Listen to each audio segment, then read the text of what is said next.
Good evening. I'm Connor Exum of the Leon Trotsky Revolutionary newsletter and podcast, and today I'm joined with Seth Strum, political strategist, activist, and former co-chair, I should say, of the West Virginia Indigenous Peoples Caucus.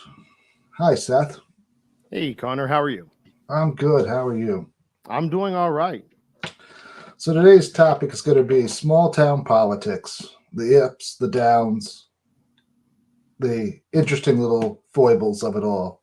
And by small town, we mean anything from a city to a town the size of 1,600, like I'm running for town supervisor next fall. I come from a similarly rural area. The nearest town to me, I think, has it's fewer than 1,000. It's a very small town too. So, I mean, technically, we have to cover we have to co-op a couple other towns in to make it the 1,600. We got like 379 in the actual Windham designated census place. So yeah, you and I come from the same thing. Even have the same kind of hill-like formations, except you have real mountains, being in the Appalachia, and we have eroded plateaus. Where I'm from, it's rolling hills. I would not call them mountains, but that's because oldest mountain range in the world. They've had their ups and downs. So, what's going on with Marianne Claytor's candidacy right now? Well, I tell you, I've stepped back personally from working her campaign, but I've been keeping track of everything in West Virginia, and Marianne is still my favorite Democrat to not just, okay, first of all, she's my favorite Democrat, but I'm talking in terms of who I think has a chance to win in West Virginia, statewide especially. There will be some lower level Democrats who win, sure. But statewide, I'm saying Marianne Claytor, best chances to win. A few of the other ones, maybe will do better than I think. But Marianne Claytor's running in the state auditor's race, and it's a really unique situation that we find ourselves in. Marianne is somebody who is independent of her party largely. She's always at odds, let's say, or trying to reform the party from within. And there's no real love lost between her and the current chair, Mike Pushkin. And there's been some things that have happened where the party could be doing more to help people like Marianne, and they're not. One thing, they restricted voter access, for instance. You have to pay them now for voter access, something they provided for statewide candidates before. But in her race, she's up against somebody who used to be a Democrat. He was a Democratic lawmaker. He was somebody who's at one time a very big donor for the party. So the party people higher up seem to like him, and Marianne is more at odds. So we've got this situation where Republicans realize there's a Democrat in their race. There was a 4-person race for the auditor in the primary, and he skated by. He did get, I think, 35% of the vote in a 4-person race. But as I said, he's very well known, run for a lot of things. He has name recognition, but he is somebody who's been known to be a Democrat before he switched parties in 2022. So there's this situation where Republicans don't seem to be thrilled that their choice for state auditor is somebody who's not very loyal to the party, let's say. And Marianne has this reputation as being somebody who's really independent, somebody who's willing to stand up and point out issues within her own party, let alone the other side. So there's this opportunity for her campaign, if they take it, to capture the independent and non-party voters who are not necessarily looking for somebody who's loyal to their party, right? There's a good chance that Republicans will skip over that race. It's a race that oftentimes people skip over anyway. There's no reason to think that this won't happen this time with the sentiment that Republicans have towards him. So we have the situation where Marianne Claytor's, she's just probably one of the only Democrats in West Virginia who has a real chance. Now, I'm not saying she's a shoo-in. It's going to take a lot of work. It will still be pretty miraculous if she does take it. But honestly, if anybody's watching West Virginia right now, that's a race that is actually winnable. So, I mean, we've had this downward trajectory, and the party's not doing a lot in terms of outreach or trying to actually flip the tide around. So Marianne could be, let's say, a beacon of hope here in some place where, nationally Democrats have definitely given up on West Virginia. I think even people when you talk about West Virginia, they kind of have this idea that, oh, those people there get what they deserve because they vote for that. So I think Marianne Claytor has a chance to flip the script, turn that upside down and have people really take a step back and say, okay, wait a second. How did this Black progressive woman win this statewide race in West Virginia when nobody else can win? Right. Well, so that's what they're going to have to start looking at. And the answer is going to be authenticity. I mean, you've got this party that they use this rhetoric, but they don't live up to it. And so when you have somebody who walks the walk and talks the talk, it's refreshing. And I think that's going to be, if she does manage to win, and it will be, like I said, pretty major. I think that's going to be the thing that people are going to have to start looking at. Rhetoric doesn't matter. What we say doesn't matter. People are used to platitudes, and we're just not there anymore. It's a different world that we're living in, and people are looking for different things in their candidates. So if she can manage to win over these Republicans and independents and keep the Democrats and do this thing, I think that we're going to send a message to the people in West Virginia and to Democrats nationally as well. Don't give up. We've allowed these things to fester for too long. These red states are becoming very hostile to marginalized people. It's getting dangerous out here. And we've got to start making a real push to make inroads back into these places where it wasn't so isolated. We didn't feel so isolated. So somebody like Marianne, she represents something that I'm putting a lot on her here, but if she manages to pull it off, I will be looking to parlay that into more action in places like West Virginia. So it's just something for people to keep an eye on if they're interested in. Well, that'd be very good to open up a lot of these former enclaves of Republican, domination. And a lot of it's been done, as you pointed out in your articles on your own Substack, the Seth Strum Substack, that it's due to the fact that they just run unopposed. We had I don't have the numbers right now. That was an article back when the primaries were still happening. We had so many seats, we didn't even have a Democrat run, and I get it. And we had so many people switching too, people who were Democrats at one point, but now because they go with the wind, whichever direction the wind is blowing is the direction they're going. And so you got people who are county commissioners, county clerks. I mean, we're talking the lowest level, not low level, but when you're running electorally, we're talking these city level people who are deciding to switch over because they're not necessarily thinking that they're loyal to they don't have any party affiliation beyond how they're running most of the time, or in the clubs that they're in, but they're looking to protect their jobs. And a lot of these people consider the work they do to be nonpartisan. I can't tell you how many people I run into that say this is really a nonpartisan job. They feel like they're being unfairly judged by being associated with the National Democratic Party or whatever it is that they come up with. That's their reasoning. I'm not saying it's a good reason. I'm saying that's the reasoning. So they don't think that they're doing any kind of switch, but they are. They're creating this powerhouse behind the Republican Party and creating this de facto status quo that is Republican Party is what we vote for. Republican Party is the winning party here. And that only reinforces it when you run away and join the parties and try to. Sure, it does. There's an interesting dynamic that's formed where I live, right? There's this area where we call ourselves the mountaintop, right? Even though we sit on top of this big plateau that was like 5,000 feet above sea level 10,000 years ago, and it's been eroded down over the years, and it looks like mountains, but it's not geologically. And one town will have, like, my town is all Republican, right? I mean, you can't get anything done unless you're a Republican. They even told my father when he first moved here in 1972, don't even bother registering as a Democrat because you'll never get anywhere. You might even get fired. You could be an independent or you could be a Republican. That was it. I mean, this was literally what he was told. And, you hear this story repeated over and over again. And then you go to a next door neighbor town called Prattsville, and they've decided that, no, what they're going to do is that you can be both a Democrat and a Republican, right? You literally run, right? They both parties just automatically nominate whoever shows up that day to take a role, right? Because all these positions go basically unchallenged.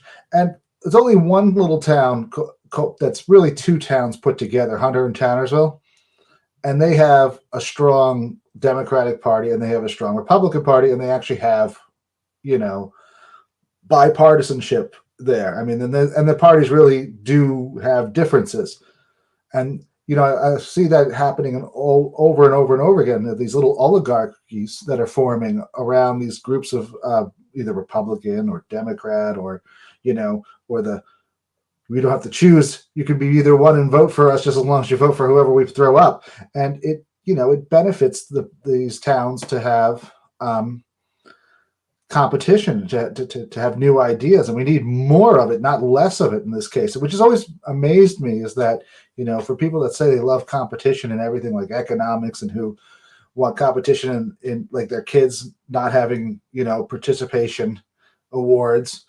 They want the participation award when it comes to politics, and the guy who's going to pick out where their school goes and how the money is going to be spent. I mean, I'm not even sure how legal it is now that I've started to look into it, but I have never found us having a referendum vote on a budget and we're supposed to have one in this town. We have a hearing, but we somehow get around the whole like, oh, well, now we vote on it part. I mean, and that's what happens when you have oligarchies. They consolidate that power. They consolidate everything. And then it just becomes a job, right? If you want the job, you say, yeah, well, now I'm red, right? Blue's bad, red's good. I'll be that. And is that how it is in West Virginia? Well, I mean, listen, you brought me right into it. I'll rehash my story a little bit here. That's exactly what I'm dealing with in West Virginia. I have gone silent if people have followed me on Twitter or whatever. Former members of the Indigenous Caucus, several of us, have been working to shop around for attorneys. We believe our civil rights were violated with intent by people from the Democratic Party, from the DNC down to the state level. And what we experienced was that there was this idea that the rules determine everything. When something is going their way and people want to change it, we can't change it. That's the rules. We can't change the rules. When something's not going their way, they'll either change the rules or interpret the rules in a way that makes their case for them. We have this situation here. So just in the past year, this isn't my story necessarily. Civil rights, they were absolutely violated. But to get into something that's not Seth oriented, they had this issue back in September of 2023. They had this meeting where there's this figure here in West Virginia who's targeted me and all of this stuff. And this woman has a PAC that she puts, it's been about $10,000 of her own money a year in this PAC. And I don't know what she does besides hosting these breakfasts or brunches or lunches or whatever meal comes right before a Democratic Party executive committee meeting that she sits on. She's on the committee. She has several positions on that committee. So she has these meetings from her PAC where they talk about what they're going to do at the meeting, and then they go and do this thing at the meeting. So this one was wild. September last year, the Democratic Party of West Virginia put out a notice. We're not doing virtual meetings. First time since COVID started. We're not doing virtual meetings. They had a lot of people object. We want a virtual option. This is weeks out. We want a virtual option. The party said, no, we don't think we're going to have it. It needs to be in person this time. So they couldn't get the virtual option. That meeting, they go in. There are people holding up to 4 proxy votes for other people. Robert's rules is explicit in only allowing 1 proxy vote per person. Otherwise, it's chaos. It's chaos. But there was this sect of people. They all seem to be affiliated with, aligned with people who would be endorsed by or sponsored by a New Day PAC. And these people had all of these votes. And I won't say universally, but largely that's how it turned out. Nobody was made aware of this beforehand, yet somehow multiple people who would sway the vote in a certain direction, if there were no virtual participation, remember, came in prepared to hold multiple proxies. And the party ruled against objection, against a parliamentarian saying that that's not really how it's done. they said, well, we're going to allow it for inclusivity, right? Well, they go and they file this challenge. This fellow by the name of Jacob Hiley, the Young Democrats president at the time, or maybe became president anyway, he files this challenge that says you can't do that. It's one proxy per person. This was an illegal vote. It needs to be thrown out. Needs to be redone. Mm-hmm. This thing has gone so far. They have eventually accused this man of I don't want to say they have actually accused him, but they've insinuated that he may have mishandled funds for the Young Democrats, that he fraudulently claimed to be president of the Young Democrats after basically rigging an election for himself. I don't know that any of this is true. I don't believe any of it. But they've smeared this guy. They've absolutely, he's had to go kind of silent. He was attacked. He won some sort of delegation. It wasn't, your normal delegate to the Chicago, but anyway, the Biden, he was nominated for it, to be a convention delegate. And the Biden administration, after the state party requested it, pulled his nomination. They said he couldn't run for it. Wow. This is what they do. They take people who stand up against their rulings and they target them. They did it to me. They've done it to this fellow. Now, here's the key. They take this to the bylaws committee, the new bylaws that they're trying to pass, where they brought the proxy issue before the whole bylaws committee, which is chaired by the woman who has a New Day PAC. They've decided, no, it's just one proxy. You know what?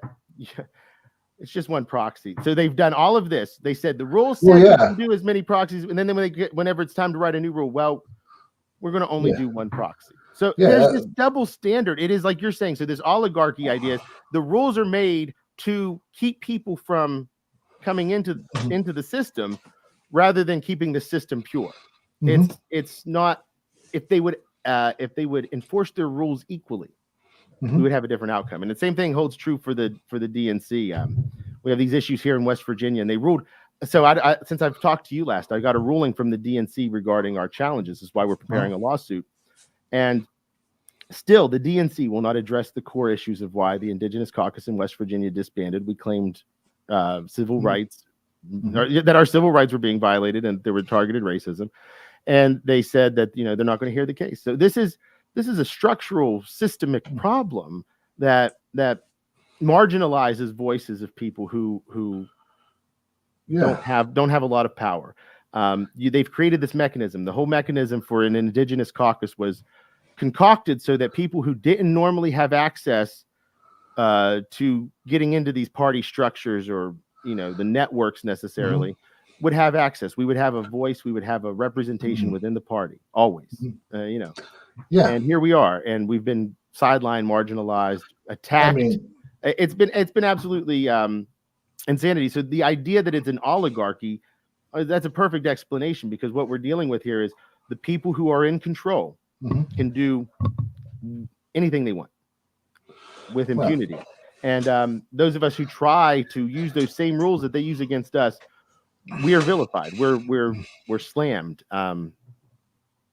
It's disheartening, but the thing is that people need to realize that that's what pushing people out is the goal. So the only response in my book is to go back. When you're down, you fight harder, right? That's when you're at a disadvantage, when you're going to lose anyway, you fight. So that's the situation that I think that I find myself in. And so we continually push back. And if they say they can violate our civil rights, if that's the final ruling, hey, that is what it is. I don't really have a.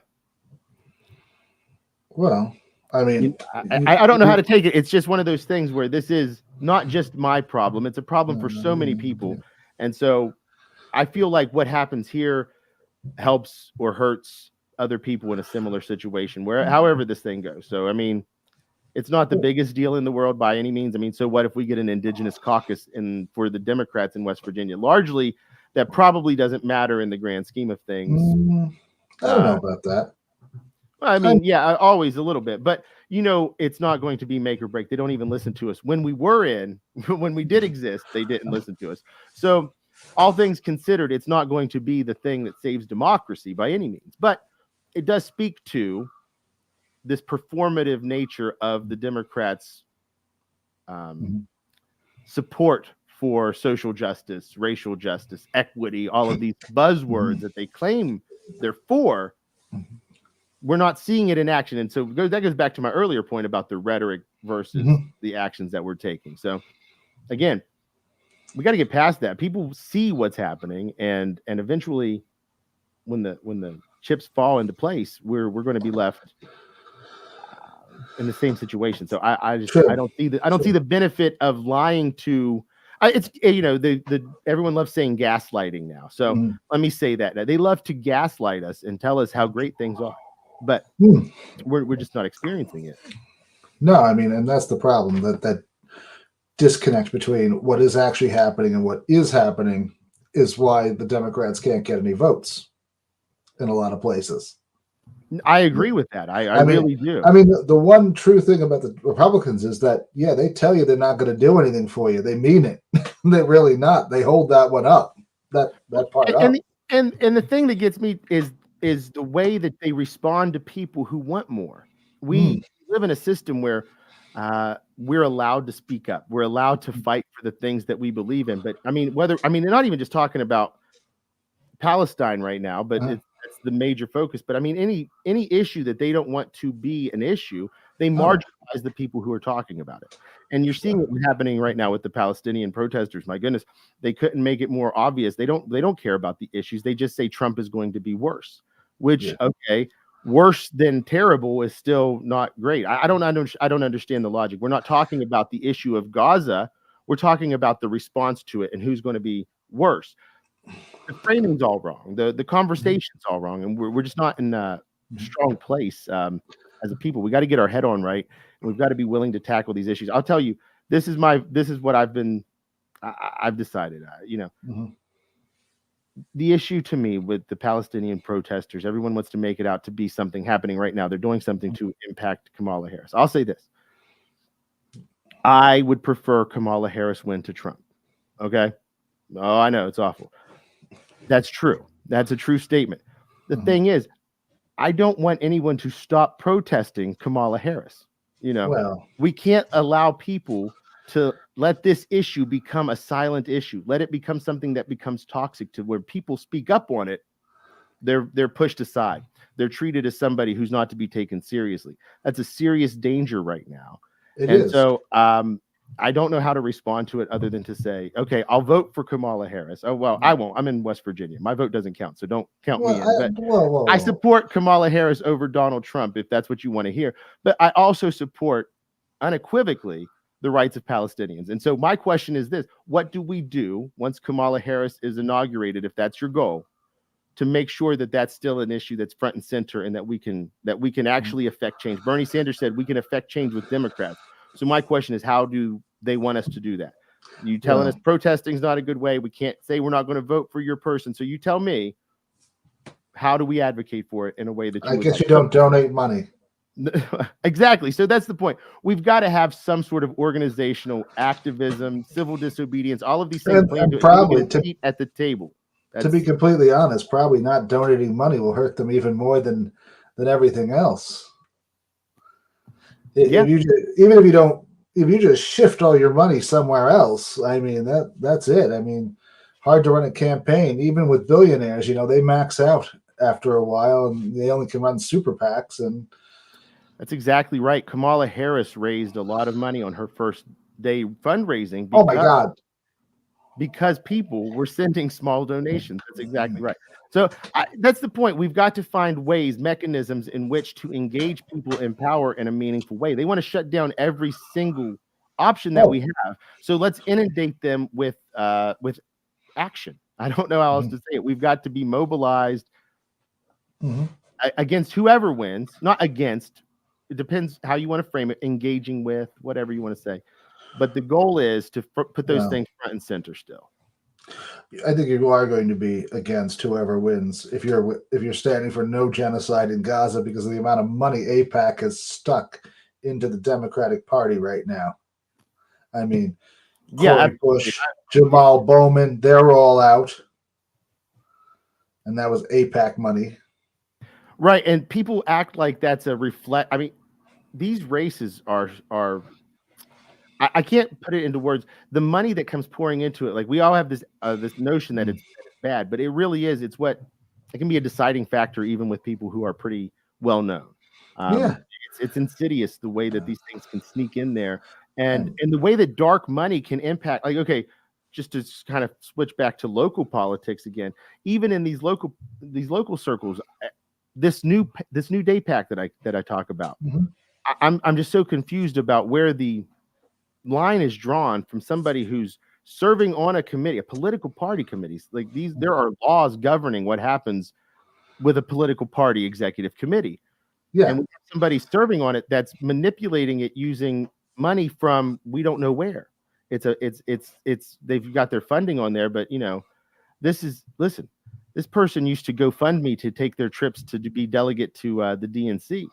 I'm just not sure how they have $10,000 a year sitting around. I'm not saying anything untoward is going on. I'm just saying these are legitimate questions that we have, and I'm sitting here saying there's money influencing even our Democratic executive committee. Oh, sure. I mean, there's money all the way down to like the dog catcher to say. I mean, if that becomes competitive, then you will find people who will want X over Y, and that's our problem. Is that the amount of competition we have brought into it has been based on how much money we can raise, which is why I always laugh at guys like Ben Burgess who tell us, "Oh, well, if you just organize and we vote harder." Well, guess what?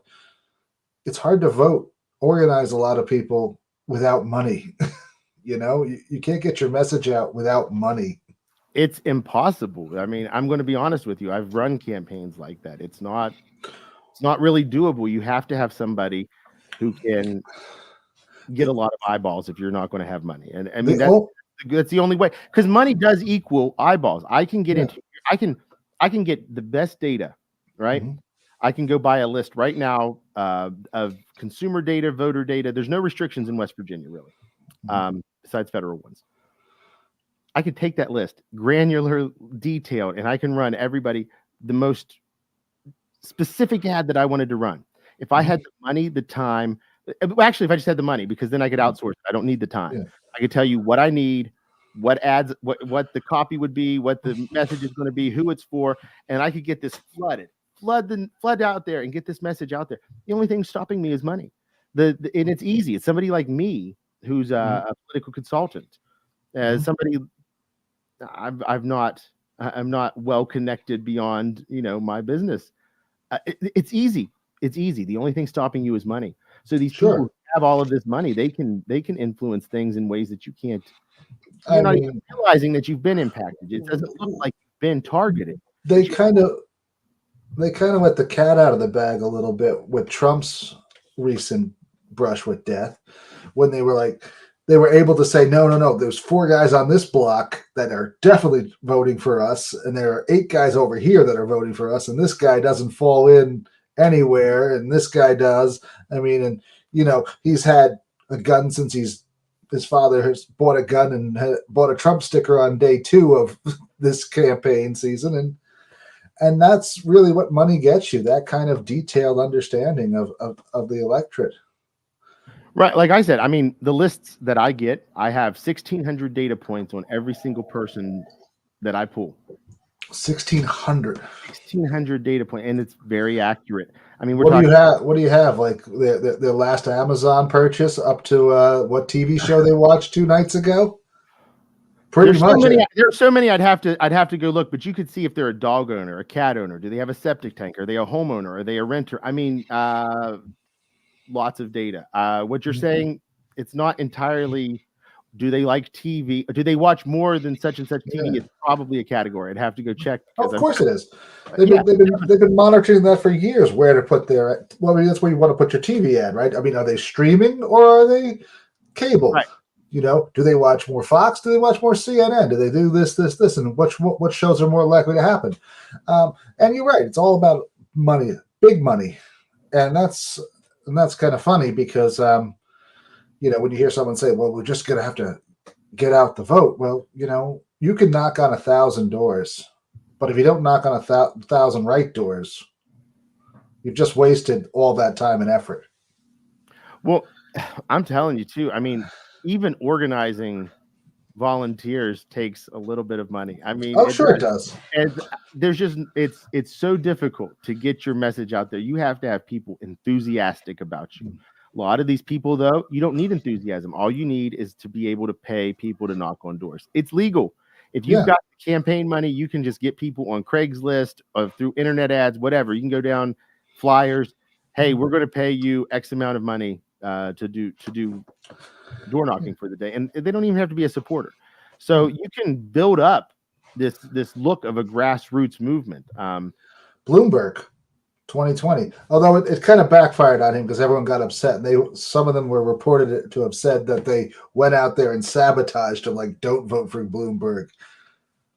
Yeah, I remember that. Hey, listen, I don't fault them even a little bit. Great job, guys. But I have to say this. I mean, what was that? Maybe 2% out of all the people he hired? Oh, if that, come on, Yeah.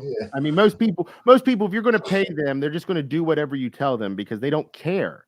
They don't care. They'd have to care about you in order to tell people not to vote for you. And we live in an apathetic world. That's one of the issues that we have, is that people are willing to just say, well, I'm okay. Yeah. And that's the problem. So that gets us a little more locally, what I'm dealing with. And I know I've shared it with you before, but let's pop this bad boy up on the stage.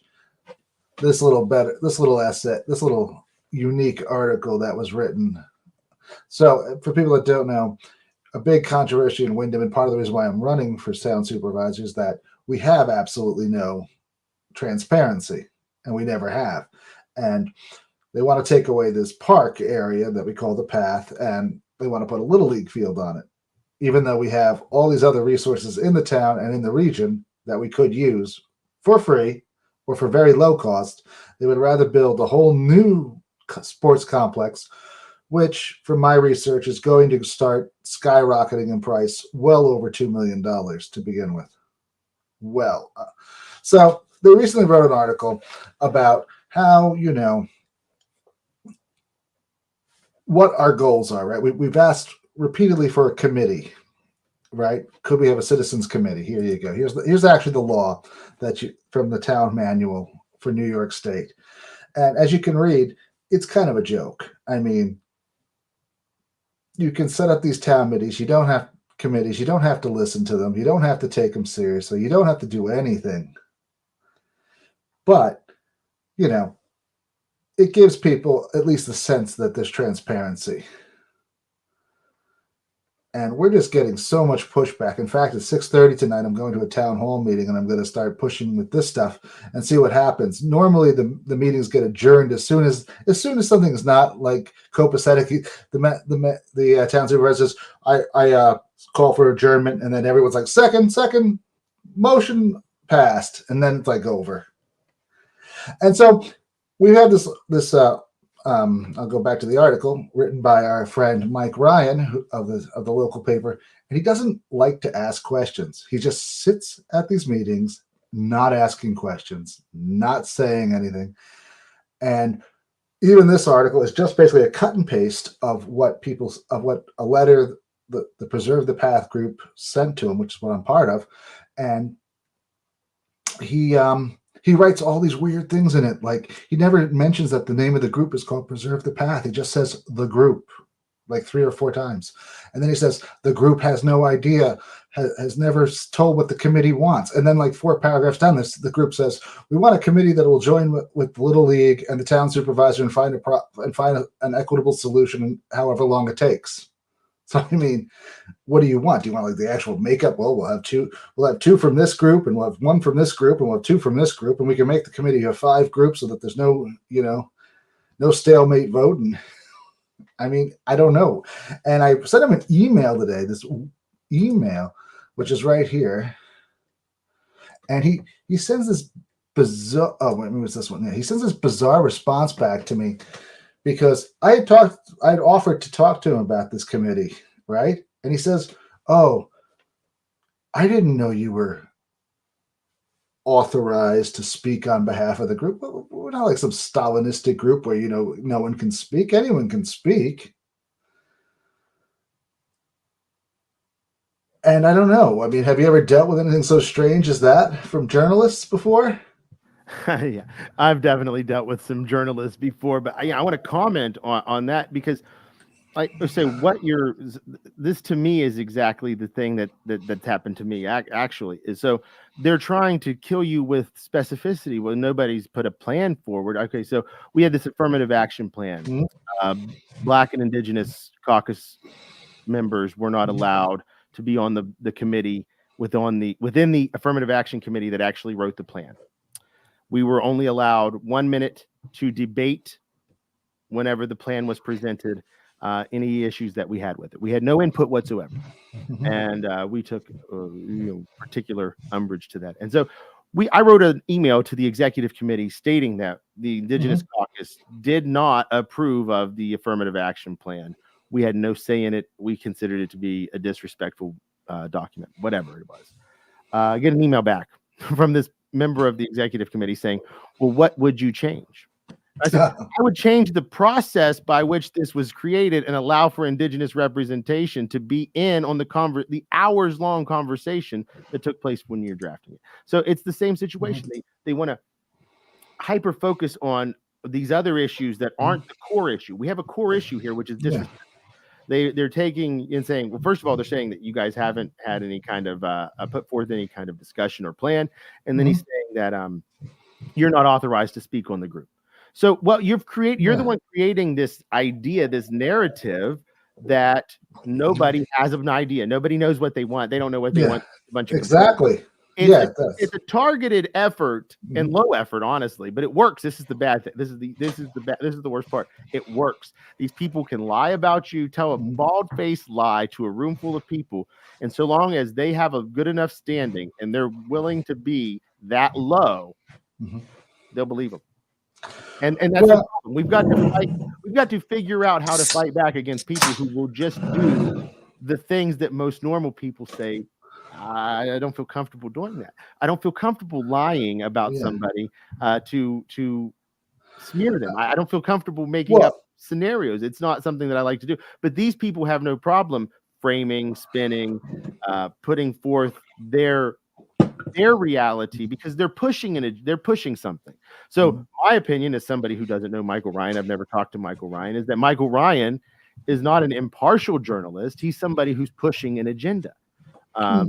And so, I think from an outsider's perspective, somebody who's dealt with enough journalists to know that I had a national, but they absolutely disrespect if they don't know you, if you're not somebody who's powerful enough to elicit some sort of respect from them, what they consider to be somebody respectable, I've never been treated worse than by people who call themselves journalists. And none of them have taken the time to talk to me. One person did, and then she wrote me and told me her editor killed the story. That's the extent of it here in West Virginia. The rest of it has been nothing but hostile. So to me, as an outsider, that's what I'm seeing. I don't understand how you can say there's not another plan. There's no alternative. And then go on to say that, oh, you can't speak for the group. There's hostility there. I mean, at a certain point, right? I'm not misreading that. I think my opinion to save any liability there. It's my opinion that is what's happening.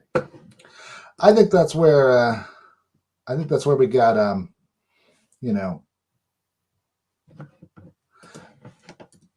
what was it? Oh, I think it's all about saving his access to these little politicians, right? I mean, we're talking about a little newspaper who has, he can't go around ruffling feathers. I don't know if he doesn't like me. Maybe he doesn't. He's certainly not going to like me after I make fun of him for this one. He's not. Here's the thing, though. Access journalism is corruption. I'm going to say that. Oh, sure it is. That's what happened to me. I don't think that these people all think that I'm some cuckoo crazy bird. I don't think that they don't see the value in the story I'm bringing. I think that, okay, so I have an example. There's a journalist who I can't name. She asked us not to release the screenshots. She did ask us not to release the screenshots, but she sent screenshots whenever all of this stuff was happening with the AAC and all of that from Mike Pushkin in 2021 when Marianne Clater was advocating for the Black Caucus being included and all of these. There was a whole story that was circulating at the time. He was writing journalists telling them not to trust Marianne Claytor. She's not trustworthy. I'll stand by that. If somebody wants to sue me over that, I actually have the text messages, and I'm pretty confident that the journalist would actually verify that. So you know what? I'm confident enough. Well, if you have the text messages, if you got the text messages like I got the emails here. Yeah, what do you do? So that's right, exactly. So I'm not afraid to say that this is fact. I'm not willing to prove it. You're right. I don't have the ability to show the text messages. And I sure hope he wrote more than one person. Otherwise, I may have outed them here. But it's been years. And it is something that's also impacts me and Marianne and all these people who have been fighting for justice and equity and inclusion and all of these things. So I hope that I didn't do any harm there. But at the same time, it's important that people understand the obstacles that we face. It's important that people understand that there are these actual barriers. These aren't self-imposed. They're not imagined. They're real. And it's the same thing is happening, in my opinion, with you in your town, with this journalist, with some of the other folks that you've told me about. It's the same kind of putting up the defenses. They're just not trying not to let anybody come in and mess up their plans, their ideas for what's best. And I do get it on a human level, but I have to also say that it's not the way that we need to be governing, especially considering that we supposedly live in a democracy, right? You know, I'm biracial Navajo. I do have some natural disdain or distrust of the government, of regulate anything that can be weaponized against somebody. Sure, I am wary of it, but at the same time, it's in this situation. Well, I think right here, though, in my situation specifically, we're dealing with, we're just doing small town politics. We're getting pushed out, as I wrote in an article today or yesterday, really, about how more and more things are becoming privatized since our ski slope was bought out by large private equity. I mean, the Kemmings, Wilson Kemmings Hospitality Group and Management Group own, 50% with Sandy Beall, Aaron Faust, and this guy Doug Jacob, who own Black Farms. I mean, these are all big players in big time resorts, and they've decided they're going to make themselves a very private location close to the city. And well, that means that we get pushed out. So the natural response by our town is to take over what they feel they can, and that is, taking over this path area, and it's the pushback. Okay. Look, I can't stop seeing parallels to your situation and my situation. Okay, so you've got outsiders who are coming in who now have an interest in your town. Of course, you're getting pushed out, and that's the problem, is that they're going to come in, and when they want something from your little town, they're going to spare no expense. In West Virginia, the DNC connection is Harold Ickes. He was former Bill Clinton deputy chief. They call him the garbage man. Yeah. Anyway, he's the garbage man. The New York Times said so. And so he's invested a lot of money and time in West Virginia and Alabama specifically. I don't know why. But the amount of energy that's been put into it, I cannot express this enough. It's unbelievable. If people hear the story, one of their first thoughts is, why would anyone take the time to do that? And I don't know. I don't know what West Virginia offers this person for them to be so heavily invested in keeping certain natural gas money. Well, okay, listen. So my speculation is coal mines, because Harold Ickes' father was put in charge of all of the mining stuff that happened in the 30s and 40s. So they're intrinsically tied to that industry. And so Alabama and West Virginia both have coal. And a lot of shared companies do the mining in both states. So there's there's a connection there. I mean, you can draw it. It's pretty clear, obviously. I didn't want to get too into it because, I'm trying to not talk too much about those people, but that's it's clear that there's some sort of incentive. So here, clearly, it's probably money, probably profit that they're looking to keep Democrats from totally messing up this fossil fuel gravy train that's keeping them happy. Okay. In your case, now they've this is even worse in my opinion. I don't know if it's worse, but they've set their sights on you as, I guess, their play place. They want a place that's exclusive, it's high end, it's luxury, and it's so close to the city. We could just go there in our cars and just whoop. Well, that's the funny thing, though, right? I mean, the people that they're trying to get are like, Kobe Bryant took a helicopter because he didn't want to deal with like 30 minutes of traffic, and that's why he died. I mean, these guys, so our airport's an hour away. Well, and to let people know, I $250,000 membership. That's the price tag we're talking about. And so, and a town of, what'd you say, 1,600? This is 1,611. Yeah. So it doesn't surprise me that these people from outside are going to come in. So that's why I say, the people in your town, I really hope start paying attention to who's being influenced. That's all I'll say. It's not West Virginia. It's not a whole state. You're one town, and you guys can come together and keep these outside interests from doing too much damage. You might not be able to stop things or blah, blah, blah. Yeah, we can. And that's important. We can't put up a sign that says billionaires from Tennessee not wanted and have it stick, I mean, you could try. Let's try it. We can try it. But we can do other things. We can shift the demand curve to other things, to local things. We can build up our own. I mean, but our town board has totally acquiesced on all of these things for decades now.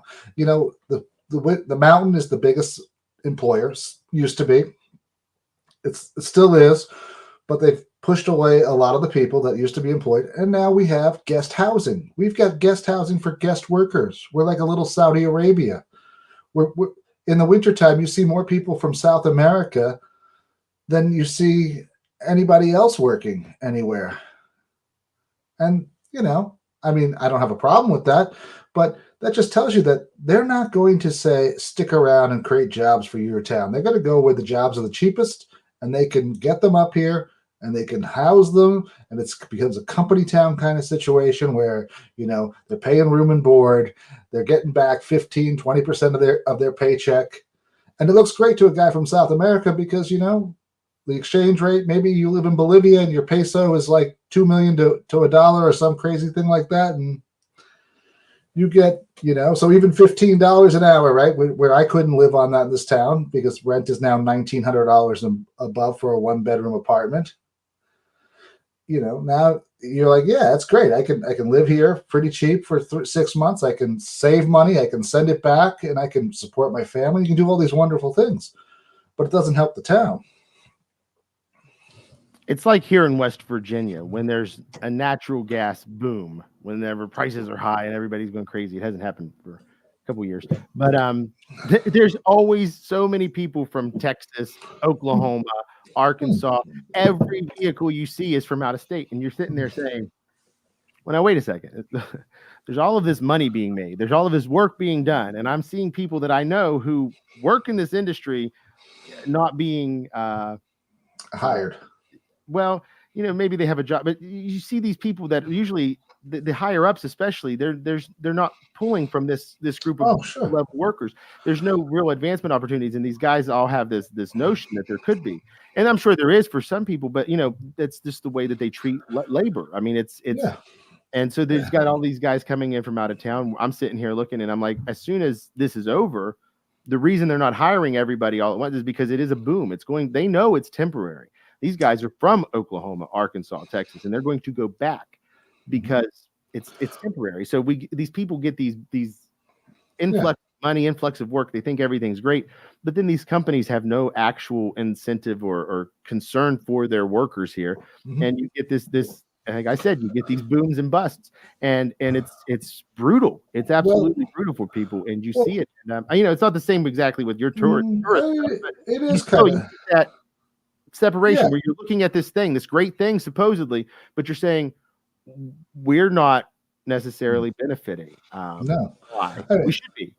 yeah. Well, it's like building a pipeline tourism for you, right? I mean, they bring in all these outside contractors. They tell you there's going to be all these jobs that they're going to make, and then it turns out like they have like 5 permanent jobs of 2 guys on 2 shifts that drive around and check the thing to make sure it's not leaking too much. It leaks a little, but too much. You can't expect us to stop every leak. I am literally like 3 miles away from that. What are they calling it? The Mon Valley. I forget what they call it. The Mon Valley Pipeline. It's this huge pipeline project here going through West Virginia to connect everything to the natural gas hub for the East Coast. It's crazy. You know, and you sit there, and I've seen these places that I used to go and hike and go into I used destroyed. To nature preserve right up the road. Nobody goes there except the locals. I mean, it's not really a nature preserve. It's just coal mine land, but everyone uses it. And so, but now it's totally it just changed. I mean, to get the pipeline put in, this entire region has been damaged, I'll say, so that they could get their trucks in there, their equipment in there, everything that they needed to get in there. These roads where it was going weren't made for it. So this beautiful, pristine, I always called it a nature preserve because there were just so many acres of unused land that people would go hike on, walk on, all of that stuff. And now it's been grossly developed, forested. You've got this pipeline going through it. It's just it's horrible now. And they removed parts of the mountain where it affected the contour of the pipeline too much. And like, nope, take that one out. And it's awful. I'm telling it to watch it happen. And it's not just one. There's multiple ones because it's connecting to this hub. And so, like I said, one of them is a few miles up the road. There's another one down the road, and it's horrible to watch it happen. And so it does. It feels like you're being, and again, it's probably more stark here with the natural gas and coal and extraction. But at the same time, there is some sort of cultural extraction going on. Sure. Whenever you have people coming in from outside, picking your town and saying, "Boy, we like this place. We're going to turn this into our playground. You guys keep it nice for us when we're not here." That's the attitude that I'm getting. Well, there's more than that. There's a need to get rid of some of you. Some of you have to go. The extremely poor, right? You got to go down the valley a little bit because we'll give you this $100,000 for your property, and we'll manage it better.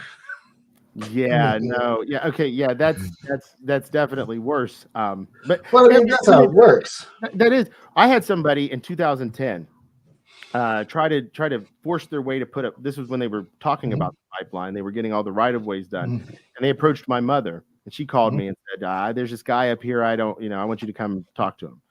And I ended up kicking him off the property, and he told me when he left, "We're going to come back. I'm going to take your land with eminent domain, and I'm going to pay you pennies on the dollar from what I offered you today." Bingo. Yeah. Well, most of the time, by the way, just to let people know, he did not. No. So they threaten you. They want to intimidate. They want to fight you. They want to do all of these things, but they don't have it. They have no care for the people whose land they're abusing. Well, true. Well, I mean, in this case, right? I mean, they need the property, right?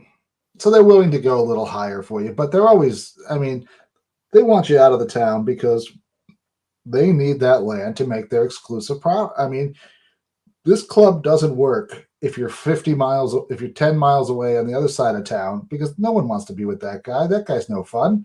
You got to be in the club center, the hub of it, right? I mean, people don't understand. They need this. So we have a street that the mountain's on. It's called South Street, and they only put 66 houses up on it now. But the plan has to be to totally develop the whole mountain with houses, because that's how you make money, especially since we're not having the snow we used to have. So you have to increase the price. And if you've cut down the season passes to 4,000 people, then you need to sell a hell of a lot more of these memberships and get a lot more houses purchased. And you have to make sure that they have all the amenities that they want up there. You got to make sure that the Prada store is within walking distance, because it's not Aspen unless you've got Prada and Gucci and Louis Vuitton, and a Naboo restaurant over here, and that Gordon Ramsay franchise on the other corner. And whoever else. We'll pick your celebrity chef of the week that you like, and then there's just nothing left of the town. Yeah, It's hollowed out. yeah. Exactly. They've taken, and it's for their own use. That's what's so disgusting to me. It's the same thing happening here. I mean, it happens everywhere. And people watching this from all across the country, they're probably thinking of a story they know about where the same type of thing has happened, because these people view the world as theirs. They feel an entitlement to it. The same way that people feel entitled to the Democratic Party here and tell Indigenous people, we don't care about you. Shut up and sit down. Just shut up and sit down. I mean, I've basically been. Our whole caucus has been, that's what they want from people. They have this sense of I don't want to say entitlement again, but you know what I'm saying, ownership. It's that same paternalism that's driven every anti-human policy that's ever existed, right? These guys usually get this grandiose sense of who they are and how much they're worth and what they can do to others in order to take what they believe is theirs. It's the same story, same tale as old as time. And, at a certain point, we've got to figure out a game plan to combat this new version. There's so much money and so much media manipulation, and there's new new terrain to navigate for us as activists and organizers that wasn't here 20 years ago. Some of it's good. I mean, social media definitely helps out in some respects if you can get past all the infighting. I say the bots and trolls. I can't even use Twitter anymore. It's pointless. Every new follower I get is somebody that I end up having to block because they're not even real. So, oh, come on. Oh no, I put those on there. I let them stay.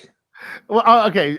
There's probably a few that have. I didn't. Only because there's a certain logic to it, right? I mean, when you get a certain number, people start taking you more seriously, which makes absolutely no sense. I mean, it doesn't matter whether you have 1 follower or 1 million followers. I mean, a bad idea is a bad idea.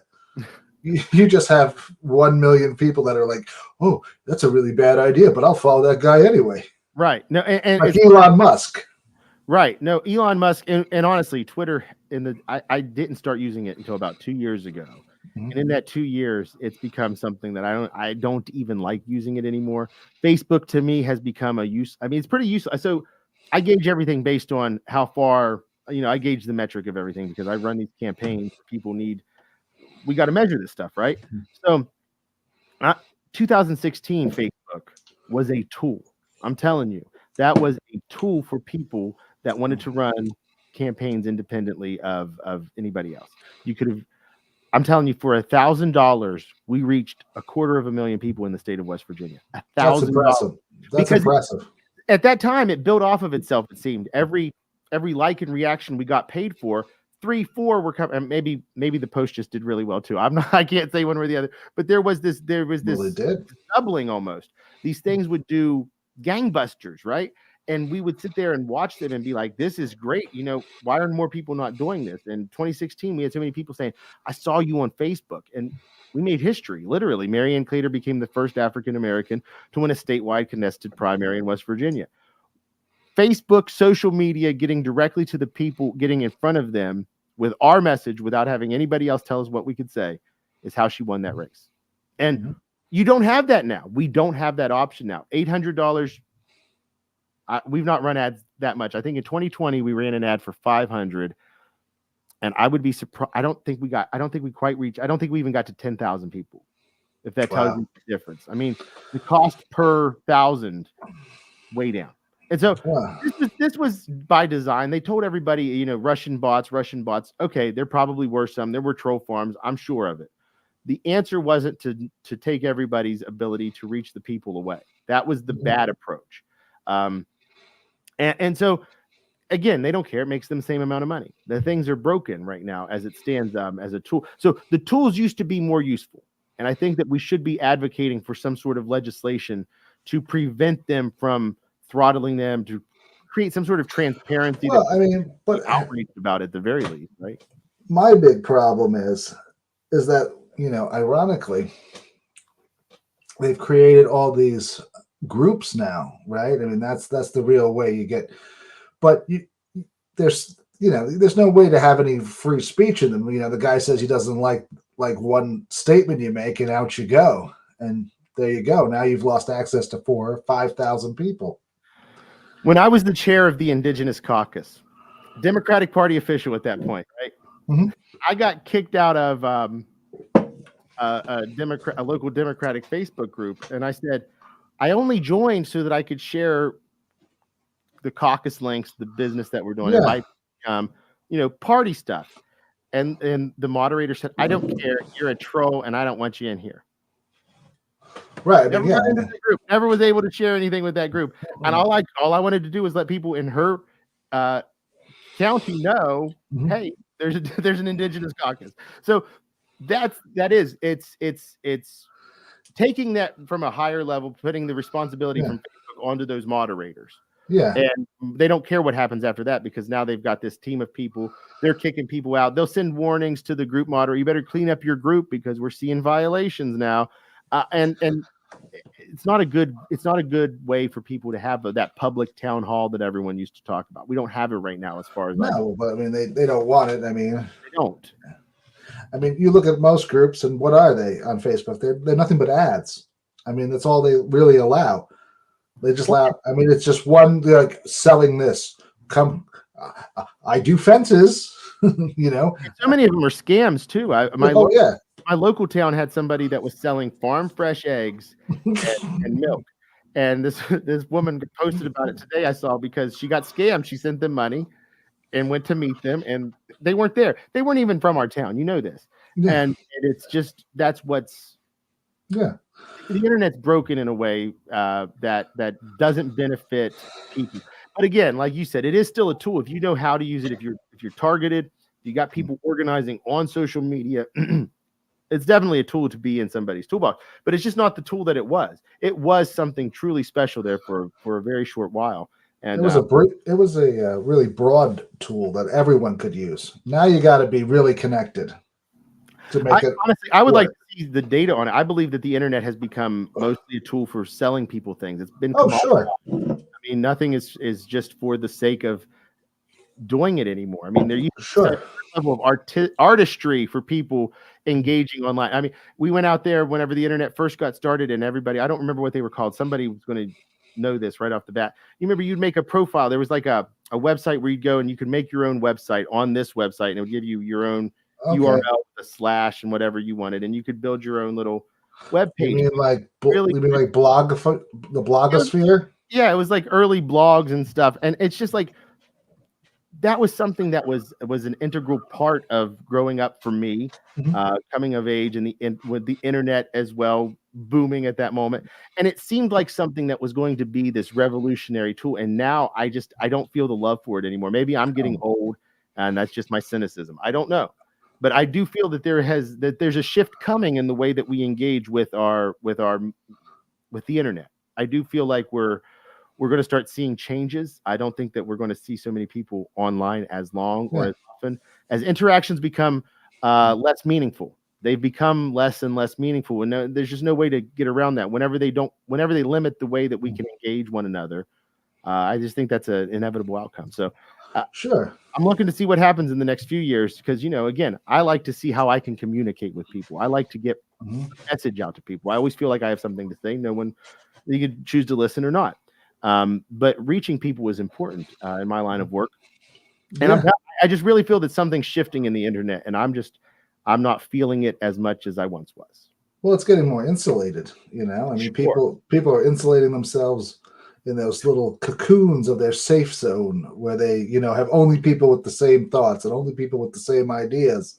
And, as soon as they say the word troll, as soon as you say, well, how, maybe you should think of it this way. Well, oh my God, that's a troll. Well, it's like, how can that be a troll? If I just tell you, maybe you should look at these things slightly differently. That's not trolling. I mean, that isn't starting an argument for an argument's sake. That is just, they don't like to be challenged. I mean, to build on that analogy, it's they've put themselves in a corner, right? They've chosen this what is essentially a punishment, getting more and more insular. Your bubble's getting more and more isolated. Nobody's seeing your worldview exactly your way, and it's frustrating you. But you got these people in your little bubble who do. They get it. And that's how you get radicalized through whichever means. I mean, there's 18 different ways that can happen, and ideologies. There's no one way that happens. There's no one dangerous ideology, and that's just we've created this thing. I don't know. I feel like we've got to seriously. That's something that our legislators, lawmakers need to be focused on, and not just like in the broad sense of like gutting it and making it more less consumer. Yeah, consumer, the word I want to use. Consumer oriented. Yeah. It's just you've got to do something. They've got to do something drastically different and start treating this space as what it is before it becomes totally useless. Not even kidding. I'm not kidding. I really believe that. I think for the most part, it is pretty useless. What it is. I mean, it's just ads. 90% of it is, people don't, a meaningful conversation can't be had. No, that's my point. You have these interactions now, and everything just doesn't. It feels hollow. I mean, and a lot of that, I do believe you do run into these bots now. The rise of AI has made it so that you don't need sure. They can create chat bots that run off of AI that automatically respond to post after post after post after post. It doesn't take any human interaction whatsoever. It's just a dark time for people who are looking for engagement online with other humans. I mean, it's a digital, it's a facade. I don't want to say it's all fake, but there's a growing number of accounts and things that you're going to have. I mean, look at the number of Israeli propaganda accounts. You literally see images of them in offices or groups where there's just computer. It looks like a call center where the goal is to influence online discourse. Sure.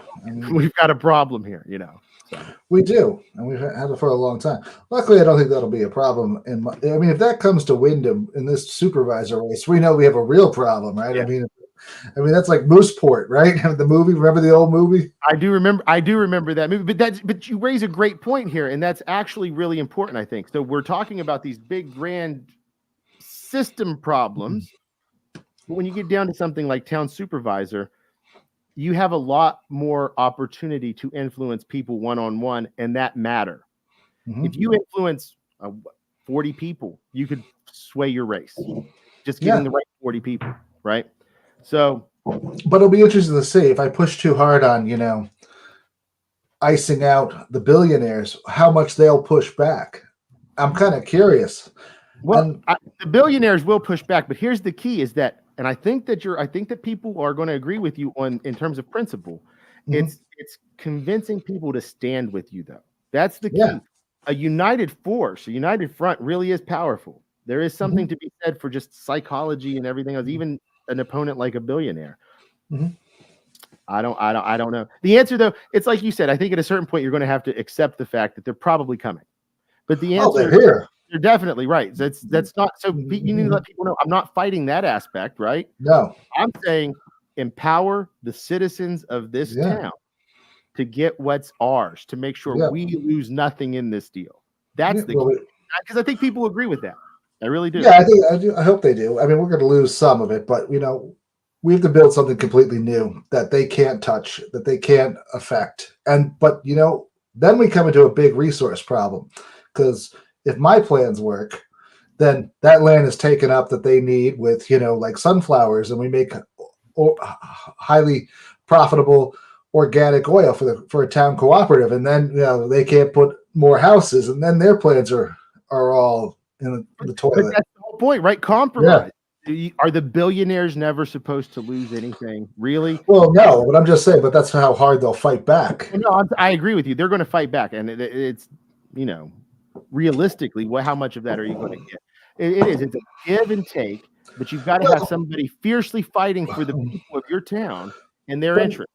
That's look at what it is. But look what you said. What was it? $10,000 makes a big deal at the state level. $10,000 at this level is like $1 million.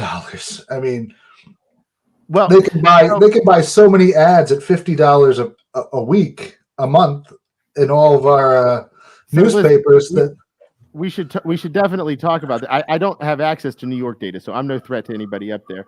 But you could get a list of everybody in your town, and know exactly how to message to them, and do so through, if you're a Democrat too. So anybody out there who's a Democrat, wants to run as a Democrat, here's a quick, easy tool for you. DemocratAds.com. I'm not sponsored by them. I don't get any money from them. You can get your information from somebody like me who will sell you data, plug it into that, and then make lists. And then you can target those individual households with banner ads, video ads, all online. You don't waste any money on television where people are going to see it that aren't stakeholders. Although it kind of wants non-stakeholders to get involved. You have to have all of it. It's not you got to have all of it, but you can maximize your cost or the spend. And I mean, it's done so beautifully now. So yeah, I've been wanting somebody to come to me from a smaller race and say, run my race. Just Seth, here's what we're going to do. You tell me what to do, and I want to do it. I want somebody, and listen, I understand how egotistical that sounds, but I want to experiment, because I'm usually doing these statewide things or other initiatives that don't have to do with elections. And so I want to see what can happen on these smaller scales, and to see how you can influence with strong messaging, if that's still available now. And, because my theory is that at a smaller level, you can have way more impact for way less money, right? That makes sense. So my thought is that somebody like Marianne Claytor is going to have a more difficult time in getting a message out there to really make a change than somebody like you. So that's why I'm excited to watch your race. I might not be running it, but I'm definitely following it closely, because I got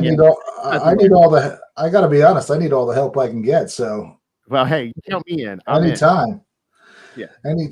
I mean, let's see. I mean, I'm running as an independent because, as I told you before, Democrats have a bad name. I want to try and pick some of those people that maybe don't like our town supervisor, but will never vote for a Democrat, right? So they'll vote for an independent. Hey, listen, you don't get any pushback from me on that one, because I've tried my hardest to be a good Democrat, and I've never had any support from the party in any way, shape, or form. I'm still a Democrat. But you have to do what you have to do. And if you feel that you can really bring change as an independent, that's the strongest candidate who can run as an independent without that party structure. A lot of people rely on the help that you can get from them. Oh, there's no help from the local party structure here. I mean, it doesn't exist. Well, a lot of people think that it does, and so they'll run as whatever it is, Republican, Democrat. But if you're strong, and an independent is probably the best way to really show people, I'm for you. I don't care about loyalty. I don't care about what our party platform is, what I'm supposed to do. I'm not going to get sidelined by leadership coming at me and making me, threatening me with my position. You're your own person, and you can speak for the people effectively at that point. I mean, say what you will about Bernie Sanders, but winning as an independent is a feat. It is. And he's got years of it, Yes, he does. Well, it is 6:15, and I got to be at the town hall at 6:30. So, thank you. So, any last words? I do want to say it didn't come up naturally, but I am working on a new media project. It's very different from the things that I normally do. I was researching a little bit on Marianne Claytor's, her opponent. I knew that there were some things. I uncovered this crazy story of an alien cult in an unsanctioned laboratory in West Virginia trying to clone humans. And so I'm putting together a 6-part podcast. That is great. I mean, really, in the stories around the time, nobody asked the question, what was going to happen to the women you were going to use as test subjects? Nobody. To me, I don't see how this wasn't criminal. So I'm going to really dive deep into the. Oh, I hope so. This sounds awesome. Yeah, the raw aliens. So it's it's an interesting story. So I love aliens. It's called the Nitro Files. I have a website up. I'm going to be releasing your trailer here in the next week or so. The nitrofiles.com if anybody's interested. I'm interested. Yeah, so you'll be able to subscribe hopefully within the next week or so. So just keep an eye out. Okay. Well, thank you, Seth, for showing up. That's the end of our program today, and I will see you all, well, who knows when, but soon. All right, good night.